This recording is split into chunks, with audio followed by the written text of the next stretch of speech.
उन्हाळा सुरू झाला की सगळ्यात जास्त आठवण येते ती थंडगार ड्रिंकची आणि त्यातही सगळ्यांची फेवरेट म्हणजे फ्रुटी.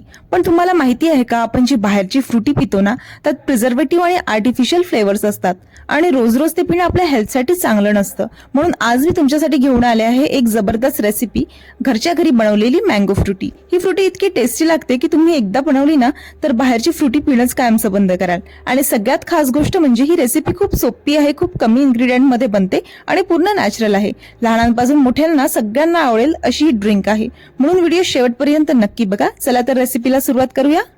मी इथे एक आंबा आणि एक कैरी घेतलेली आहे. ही कैरी थोडी मोठी आहे. जर तुमच्याकडे छोटी कैरी असेल तर तुम्ही पूर्ण वापरू शकता. ही कैरी मोठी असल्यामुळे एका आंब्यासाठी मला ही अर्धीच कैरी लागणार आहे. आंबा सोलून झालेला आहे. आता आंबा निवडताना आंबा गोडच निवडायचा, म्हणजे साखर कमी लागते. आणि कैरी सुद्धा थोडीशी गोडसरच निवडायची, खूप आंबट घ्यायची नाही. जर आंबट असेल कैरी तर प्रमाण थोडं कमी घालायचं. आंबा तसा तुम्ही कुठलाही घेऊ शकता, पण जर तुमच्याकडे केशरी आंबा असेल तर तोच वापरा. मी इथे बेगमपल्ली आंबा वापरलेला आहे. आंबा आणि कैरी सोलून झालेली आहे. आता याला आपण कापून घेऊ. मी इथे सरळ मिक्सरच्या भांड्यामध्येच कापून घेतला आहे. तुम्ही बघू शकता आंबा किती छान पिकलेला आहे, मस्त ज्युसी वाटतो आहे आणि रंग खूप सुंदर दिसतो आहे. आंबे निवडताना असाच आंबा निवडायचा जो चांगला पिकलेला असेल आणि पटापटा चाकूने तो कापला जाईल. आता आपण कैरी सुद्धा कापून घेऊ. मी यातली अर्धीच कैरी वापरणार आहे. ही खूप मोठी कैरी आहे आणि जी ही कैरी आहे ती खूप जास्त आंबट नाही आहे, मीडियम आहे. असे सुद्धा आपण काप करून घेऊ. जर तुमच्याकडे छोटी कैरी असेल तर तुम्ही पूर्णच वापरू शकता. आता आपण ही कैरी आणि आंबा यासाठी घालतो कारण आंबट गोड अशी चव यायला हवी. फ्रुटीला जी आंबट गोड चव येते, कैरी घातल्यामुळे सेम तशीच चव यायला येते. आता यात घालायची 1 वाटी साखर आणि याला असंच बारीक करून घ्यायचं. साखरेचं प्रमाण हे आंब्यावर असतं. जर आंबे खूप आंबट असेल तर साखरेचं प्रमाण तुम्ही वाढवू शकता. तुम्ही बघू शकता आंबा आणि कैरी छान बारीक झालेले आहे. आता ही जी पेस्ट आहे याला थोडं शिजवून घ्यायचं आहे. त्यासाठी एका पॅनमध्ये ही पूर्ण पेस्ट घालायची. मिक्सरच्या भांड्यामधून जितकी पेस्ट काढता येईल तितकी काढून घ्यायची. तुम्ही बघू शकता मिक्सरच्या भांड्याला भरपूर पेस्ट लागलेली आहे. यामध्ये पाणी घालायचं. मी साधारण अर्धा ग्लास पाणी घातलेलं आहे.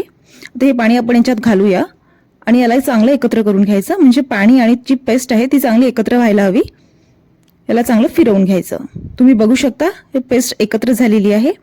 आता याला मंद आचेवर शिजवून घ्यायचं. 5 ते 6 मिनिटं वेळ लागेल. किंवा वरती बुडबुडे उडायला लागले की समजायचं हे मिश्रण शिजलेलं आहे आणि गॅस बंद करायचा. आता हे मिश्रण शिजवताना गॅस मंद आचेवरच ठेवायचा आणि चमचाने सतत फिरवत राहायचं, म्हणजे ते जळणार नाही. एकदाच ते का जळलं तर त्याची टेस्ट पूर्ण खराब होऊन जाते. तर थोडं काळजीपूर्वकच करायचं. बघा वरती बुडबुडे उडायला लागलेले आहेत. आता आपण गॅस बंद करूया. आता मिश्रणाला थोडं थंड करून गाळून घ्यायचं. गाळण्याचं कारण हे आहे की जी आपली मार्केटची फ्रुटी असते ती खूप स्मूथ असते. आपल्याला तशीच फ्रुटी बनवायची आहे, त्यामुळे गाळून घ्यायचं, म्हणजे कुठलेही रेषे उरत नाही किंवा कैरीचे काप थोडे बारीक झालेले नसतील तर ते सुद्धा यात निघून जातील, म्हणजे ते तोंडात येणार नाहीत.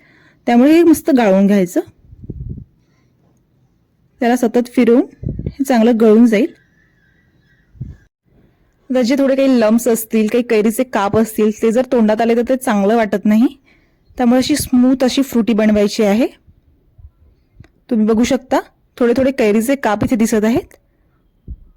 आपलं सगळं छान गाळून झालेलं आहे. आता चाळणीला थोडं खाली लागलेलं असेल ते सुद्धा काढून घ्यायचं. तुम्ही बघू शकता किती छान रंग आलेला आहे. आता यामध्ये घालायचं पाणी. तर मी इथे 1.5 ग्लास पाणी घातलेलं आहे आणि अर्धा ग्लास पाणी आपण शिजवतानाच घातलेलं होतं, म्हणजे असं पूर्ण 2 ग्लास पाणी मला इथे लागलेलं आहे. तर यामध्ये घालायचं थोडं मीठ. आता बाहेरच्या फ्रुटीमध्ये मीठ नसतं, पण मिठामुळे खूप छान चव येते. आता याला चांगलं फिरवून घ्यायचं. थोडं टेस्ट करून बघूया. फ्रुटी एकदम परफेक्ट झालेली आहे. तुम्ही या फ्रुटीमध्ये आणखी अर्धा ग्लास पाणी वाढवू शकता, पण तुम्हाला साखरेचं प्रमाण सुद्धा वाढवावं लागेल. आता एका ग्लासमध्ये घालायचे बर्फ आणि मस्त फ्रुटी घालायची. तुम्ही बघू शकता किती सुंदर रंग आलेला आहे. कुठलाही कलर न वापरता मस्त फ्रुटी तयार झालेली आहे. एकदम छान अशी स्मूथ फ्रुटी आहे. एकदा का तुम्ही ही फ्रुटी पिली ना तर मार्केटची फ्रुटी नेहमीसाठी विसराल. तर नक्की ट्राय करून बघा आणि कशी वाटली हे कमेंटमध्ये नक्की सांगा. आणि नवीन असाल तर चॅनलला सबस्क्राईब करायला विसरू नका.